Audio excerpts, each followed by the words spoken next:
The sun burned high over King's Landing as the clanging of swords echoed in the training yard.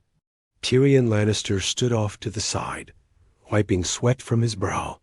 He wasn't built for battle, but after what had happened in the trial by combat, after watching Oberyn Martell fall at the hands of the Mountain, he couldn't sit back anymore. He needed revenge, and he needed allies. That's when an idea took root in his mind. What if it hadn't been just Oberyn in that fight? What if Tyrion had chosen a different path, a path where he, Oberyn, and Bronn stood together? In this story, that is exactly what happened. It started the day Tyrion was sentenced to die. When he demanded a trial by combat, the usual silence filled the courtroom. Everyone looked around, wondering who would be mad enough to fight for the accused imp. Oberyn Martell stepped forward, just like in the original tale, but this time something changed. As Oberyn declared he would fight, Bronn walked in through the door, armor half done, a cocky grin on his face. "Well, this should be fun," Bronn muttered. "You'll need more than style to bring down the Mountain." Tyrion blinked. "You're volunteering?" Bronn shrugged. "If I don't, you'll probably die. And I'd rather not explain that to your gold. Besides, I never liked that oversized beast." Oberyn raised an eyebrow, amused. "You're a sellsword, and you're a prince. Let's both pretend we care." That's when Tyrion stepped forward, surprising both of them. "I want to fight too." They laughed at first. Oberyn looked him over with a skeptical smirk, and Bronn actually snorted. "You? You'll trip on your own blade," Bronn said. But Tyrion wasn't joking. "If I die fighting, not just begging in chains." There was something in his voice that made both men pause. For once, Tyrion didn't sound like the clever, joking dwarf. He sounded like a man who'd been betrayed, humiliated, and broken. And now, he had nothing to lose. And so, it was decided. The courtroom buzzed with rumors, as word spread that Tyrion had requested an unusual kind of trial by combat, a three-man fight. The crown didn't want it, but Prince Oberyn argued it was a fair response to the Mountain's size and strength. Surprisingly, Prince Doran backed the decision, pressuring the court through politics. Cersei fumed, but the High Septon approved. The fight was set for the next day. It would be 3 against 1. Oberyn for vengeance, Bronn for gold, and Tyrion for his life. That night, the 3 men sat together, sharpening weapons and sharing wine. Oberyn told them about Elia, about her screams during Robert's rebellion. Bronn talked about the smell of blood in battle, how it never really left your skin. Tyrion just listened. For once, he didn't interrupt with clever remarks. His mind was on the Mountain Gregor Clegane. That monster had ruined so many lives, and Tyrion knew if they didn't kill him tomorrow, none of them would walk away alive. The next morning, the arena was packed. Nobles and peasants alike came to watch the bloody spectacle. Some wanted to see Tyrion die. Others wanted to see if the Red Viper could dance around death one more time. The gates creaked open. The Mountain stepped into the arena, fully armored, towering over everyone. His helmet hid his face, but not his cruelty. He carried a sword as long as a man was tall. Then came Oberyn, twirling his spear, his red and gold armor glinting in the sun. Bronn followed with his usual smirk, dual blades in hand, no shield, light on his feet. And last was Tyrion, wearing mismatched armor, gripping a short sword with sweaty palms.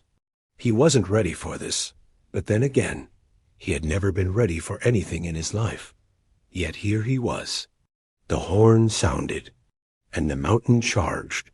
The Mountain came like a storm fast, brutal and unforgiving. Each step he took made the ground feel heavier. The crowd leaned forward, waiting to see blood spill in the first few seconds. He didn't waste time. With a roar, he swung his massive blade toward Bronn, but Bronn wasn't there. He ducked, rolled, and was already on the other side of the arena. "Too slow, you ugly bastard," he shouted, taunting him. The mountain turned, anger flaring in his eyes. But before he could charge again, Oberyn struck. The red viper moved like fire fluid, bright and unpredictable. His spear danced in his hands as he jabbed at the gaps in the mountain's armor. He didn't aim to kill, yet just to test, to tease. One hit to the leg, another on the shoulder. Sparks flew. The crowd gasped. It was clear. No, this wouldn't be a quick execution. This was a fight. Tyrion stayed back at first, his heart pounding. The sword felt wrong in his hand, too heavy, too cold. He had no illusions. He couldn't duel like Bronn, and he sure as hell couldn't fight like Oberyn. But he had a brain. And sometimes, in a fight like this, the brain was the sharpest weapon. He watched the mountain's patterns. Every time he missed a swing, his recovery was slow. Every time Oberyn got close, he used brute strength to push him away, leaving his back exposed. And every time Bronn moved too fast, the mountain growled like an angry animal controlled only by rage, not reason. Then something went wrong. Bronn tried to jab at the mountain's thigh, but his blade scraped harmlessly off the armor. The mountain turned and kicked him hard. Bronn flew back, slammed against the arena wall, and stayed down, groaning in pain. "Bronn!" Tyrion shouted. Oberyn didn't hesitate.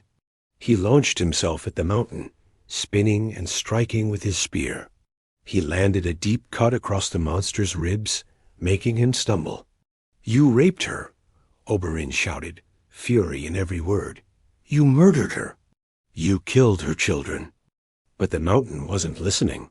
He swung his sword with both hands, aiming to crush Oberyn in one blow. Oberyn dodged barely. The blade slammed into the ground, sending up a spray of sand and stone. Tyrion saw his chance. He ran, not toward safety, but toward the fight. He picked up Bronn's fallen dagger. His legs shook with fear, but he kept moving. As the mountain tried to pull his sword from the ground, Oberyn circled behind him and slashed at the back of his knees. The mountain roared in pain and fell to one knee. Tyrion leapt. He drove the dagger between the gaps in the mountain's backplate, jamming it in with all his strength. It wasn't deep, but it was enough to distract him. The mountain screamed and reached back, grabbing blindly at whatever had stabbed him.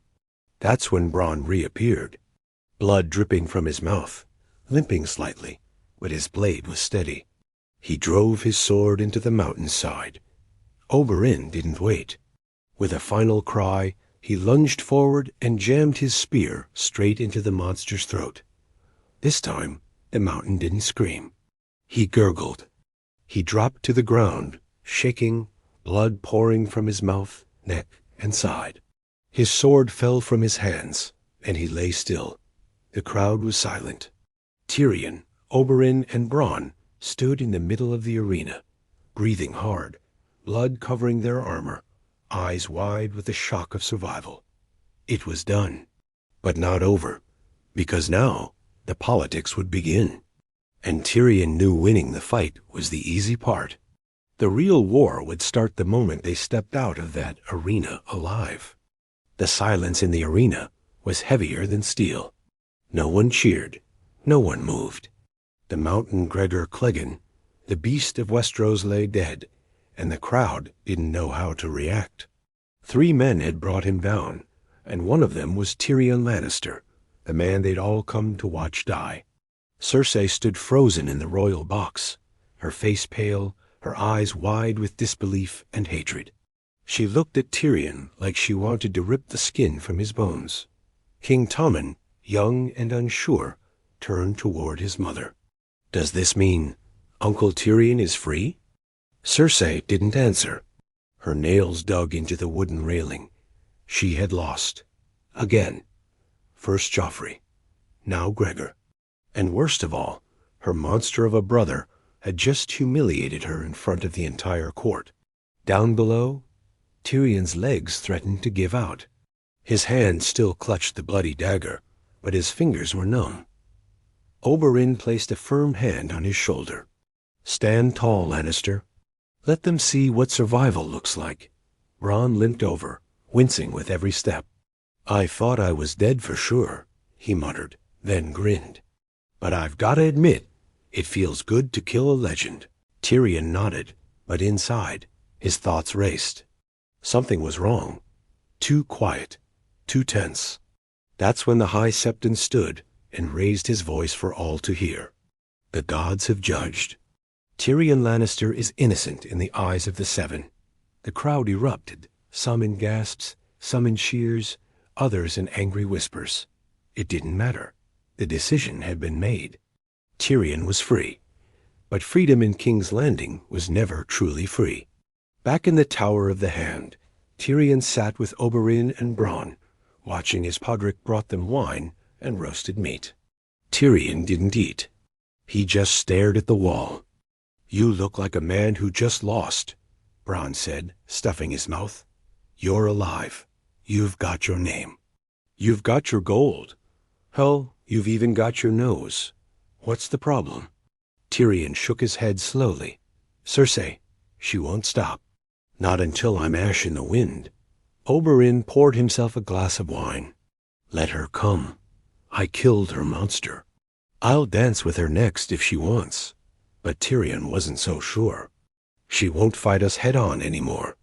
She'll do what Lannisters do best, strike from the shadows." Later that night, Tyrion was proven right. Podrick came running into the room, panicked. "They've taken Shay," he gasped. "The Queen's guards. They dragged her out of the brothel. I tried to stop them, but—" Tyrion's heart stopped. He stood slowly, his face pale. "No." Bronn stood too, already strapping on his sword belt. "You think she's still alive?" Tyrion looked him in the eyes. "If she is, Cersei will use her. Not just to hurt me, but to break me." Oberyn rose, his eyes narrow. "Then we don't wait. We strike first." That night, the three of them moved through the streets of King's Landing like shadows. Bronn knew the underworld. Oberyn had contacts in brothels and taverns. Tyrion used his mind-bribing, threatening, and blackmailing anyone who might have information. It led them to the dungeons under the Red Keep, the same place Tyrion had been held in chains. Only this time, he wasn't the prisoner. "We changed the game." The waters off Slaver's Bay shimmered with heat and blood. Tyrion stood at the edge of their ship, eyes locked on the distant walls of Meereen. He had imagined this moment many times, meeting the Mother of Dragons, the last Targaryen. But now that they were here, the air felt heavier than ever. War simmered on the horizon. "She's not the girl we've heard about anymore," Bronn muttered, adjusting the straps on his armor. "She's got 3 dragons and a city full of killers." Oberyn stood beside him, his spear strapped across his back, lips curling into a knowing smirk. "Good. I'm tired of quiet kings and soft queens." Tyrion remained silent. He knew Daenerys wouldn't be easy to sway. She'd won cities, toppled slave masters, and burned her enemies. But Westeros was a different beast. If she wanted the 7 kingdoms, she'd need more than fire and fury. They were escorted into Meereen under heavy guard. Unsullied soldiers lined the roads, silent, disciplined, dangerous. Slaves stared from balconies, half in awe, half in fear. The city didn't feel like it had been freed. It felt tense, controlled. Inside the Great Pyramid, they were brought before Daenerys Stormburn. She sat on a stone throne, flanked by Missandei and Grey Worm. Her silver hair glistened in the torchlight, her eyes sharp and watchful. "You are Tyrion Lannister," she said. "The imp." Tyrion bowed, the gesture smooth, respectful. "At your service, your grace. You've come far." "Why?" He smiled thinly. "Because the enemy of my sister is my only hope." Daenerys didn't smile. "You think I'll trust a Lannister?" "I don't want your trust," Tyrion replied. "I want an alliance." She studied him, and her gaze shifted to Oberyn. "And you are?" "Oberyn Martell, Prince of Dorne, lover of women, wine, and vengeance. Not necessarily in that order. And the Sellsword? Just Bronn, he said with a shrug. But I kill whoever they tell me to. As long as the gold's right. Daenerys leaned forward slightly. And you think you three can help me conquer Westeros? Tyrion stepped closer. We don't think. We know. You've conquered cities? Yes. But Westeros isn't ruled by whips and fire. It's ruled by fear, gold, and lies. That's my world. I know its secrets. Oberyn knows its weaknesses. Bronn knows how to exploit them. She raised a brow. And what do you want in return? A chance to watch my sister fall. Slowly, publicly, beautifully. There was silence. A long, sharp silence. Then Daenerys stood. You may stay, for now, but if I find reason to doubt you. Drogon's shadow passed over the hall, blocking the light. Tyrion didn't flinch. I wouldn't expect anything less. The next few weeks were a blur of strategy, tension, and blood. Tyrion was brought into Daenerys' inner council. He listened more than he spoke, but when he did speak, they listened. He told her of Cersei's mind, her obsession with legacy, her ability to twist the court with whispers and gold. He painted the Red Keep not as a palace, but a trap, a den of spiders and ghosts. Oberyn trained the Unsullied in Dornish spear techniques, adding speed and agility to their rigid discipline. Bronn trained the freedmen to fight dirty to survive when no one else could. Slowly, trust grew. One night, Tyrion sat with Daenerys on the pyramid's balcony, wine in hand, the stars reflecting in her eyes. You were a slave to your family, she said softly. He looked down at his cup. Worse, I was a joke. A mistake they couldn't kill, so they locked me in gold and wine. She turned to him. Then why do you want to return? He met her gaze. Because if I don't, they win. Suddenly, Missandei rushed in, face pale. A raven from Westeros. Urgent. Daenerys took it, opened it. Her eyes darkened.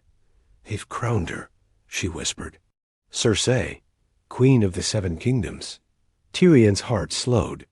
Then the realm is on fire already. She turned to him. What would you do? Hand of the Queen. He stood, straightened his tunic, and met her eyes with fire. Light a bigger fire. The wind howled as the fleet of ships bearing the Targaryen. Sigils sliced through the waters of the narrow sea. Sails stretched wide. Dragons overhead cast massive shadows across the waves. Tyrion stood at the bow of the lead ship, robes snapping behind him, eyes locked on the coast of Westeros. They were home. But home wasn't welcoming. Cersei Lannister now ruled from the Iron Throne, her crown forged from ashes and betrayal. King's Landing had become a city of spies and soldiers, every whisper twisted in her favor. But Tyrion knew the cracks in her armor, because he had once helped build it. We land at Dragonstone, Tyrion told Daenerys as they stood around the war table. It's abandoned, strong, close to King's Landing. It'll give us the high ground. Oberyn traced his fingers across the map. And then? Then we send a message. The message wasn't just a letter. It was Drogon. The black beast soared through the skies of Westeros, and with him, the legend of Daenerys Targaryen returned. Villages whispered. Lords questioned. Some bent the knee. Others sent ravens to the Lion Queen, begging for protection. Cersei responded, as Tyrion knew she would with violence. The riverlands burned. Dorne was attacked by sea. And then came the trap. A feast was announced at Harrenhal, a gathering of minor houses, still loyal to the crown. Daenerys was invited to negotiate peace. Tyrion knew it was bait. She wants to poison you, he said. Or worse, use wildfire. You'd never walk out of Harrenhal. Daenerys frowned. Then we send someone she doesn't expect. And so Tyrion went. With Oberyn and Bronn at his side, he rode into the blackened halls of Harrenhal. The ruined castle still stank of death and ghosts, but the tables were dressed in gold and meat. Cersei waited at the head of the room. dressed in deep crimson, flanked by her new Kingsguard hollow-eyed killers in black steel. She smiled when she saw him. "Well, look what the sea coughed up." Tyrion bowed low.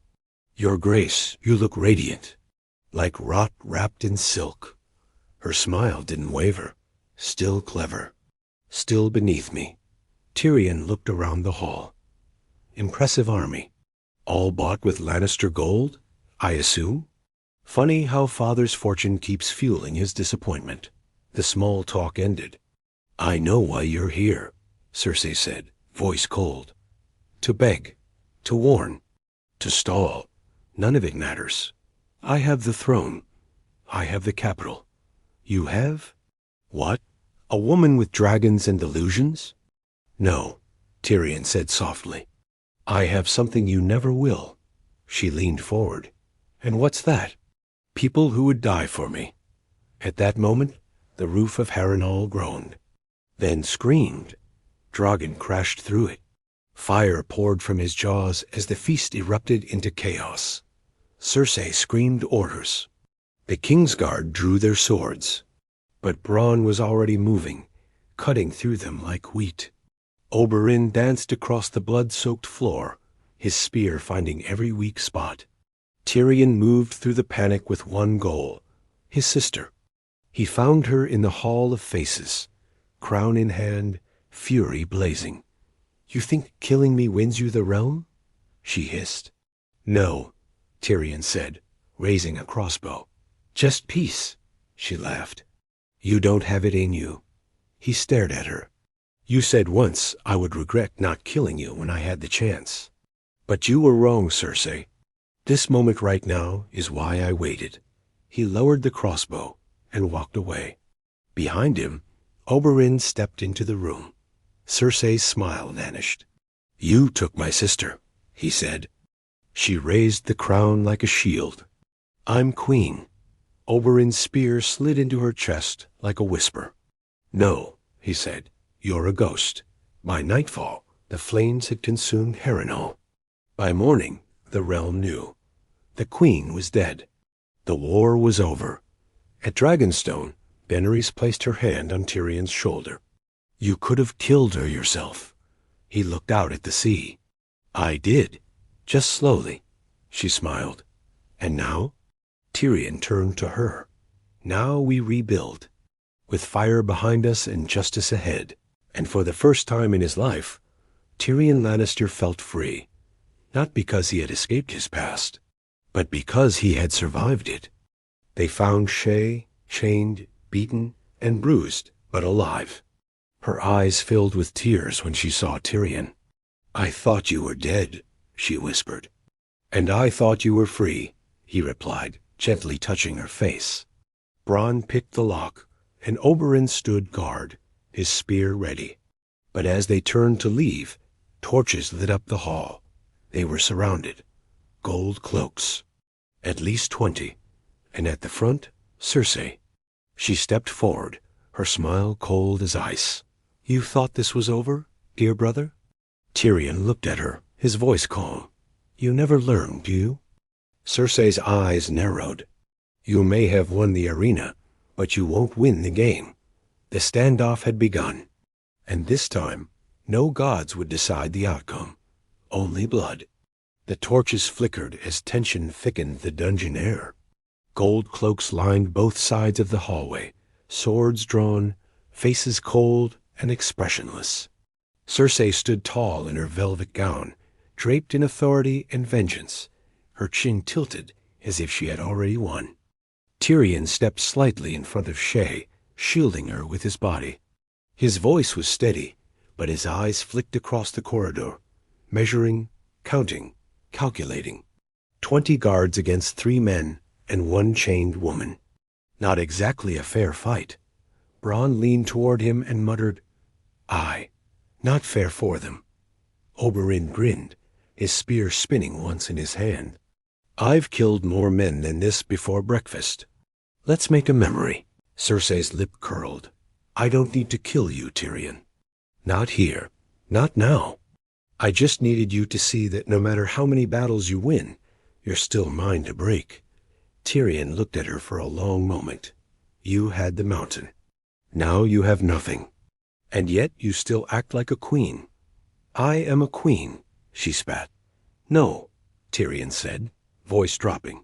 You're just a scared little girl who never grew up, still hiding behind monsters, still clinging to power that isn't yours. Cersei flinched, barely, but Tyrion saw it. She raised her hand. Kill them all, the command rang out. And chaos erupted. Oberyn was the first to move. He lunged forward, spear slicing through the first gold cloak's throat before the man even raised his blade. Blood sprayed, and the corridor turned into a battleground. Bronn moved like a shadow, ducking under blades, sliding between legs, stabbing upward into armor joints. He was brutal and fast, his laughter sharp and wild as he fought. Is this all you've got, Cersei? You'll need better thugs. Tyrion, meanwhile, pulled Shay behind a pillar, shoving a short dagger into her trembling hands. If someone comes close, don't hesitate. You stab them in the throat, then stab them again. She nodded, terrified but furious. Oberyn shouted, Left side! And Bronn turned just in time to slice the legs out from under a rushing guard. Two more charged, but Oberyn spun, sweeping them off balance and skewering one through the gut. Tyrion grabbed a fallen guard's crossbow and aimed clumsily, hands shaking. One bolt missed completely. The second hit a guard in the shoulder, sending him crashing into the wall. Still, the gold cloaks were many, and they kept coming. Bronn took a sword to the leg and stumbled. Oberyn's arm was bleeding, his golden armor slashed open. Even with all their skill, they were outnumbered, boxed in, running out of space. Then something unexpected happened. Shouts echoed down the tunnel. Reinforcements, but not for Cersei. Varys stepped into the torchlight, flanked by his own men, silent, deadly, and dressed in black. They carried crossbows, knives, and one even held wildfire in a small glass bottle. Cersei froze. You? Varys nodded calmly. I serve the realm, your grace, and you, lately, have been very bad for it. The gold cloaks hesitated, suddenly unsure. One of them dropped his weapon. Another stepped back. No one wanted to die in a sewer beneath the castle for a queen with no allies left. Cersei's face twisted with rage. You traitorous spider! But Varys ignored her and turned to Tyrion. This is your chance. Leave now. Tonight. I have ships waiting. If you stay, she'll never stop hunting you. Tyrion stared at Cersei, breathing hard, blood on his cheek and hands. She'll never stop, no matter where I go.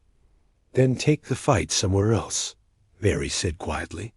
Somewhere she doesn't control the rules. Tyrion nodded slowly. Oberyn ripped his spear from the last guard's chest. So, where are we going, imp? Tyrion's eyes didn't leave his sister's. Essos, Bronn groaned. Ooh, I hate boats. Tyrion smirked. Get used to it.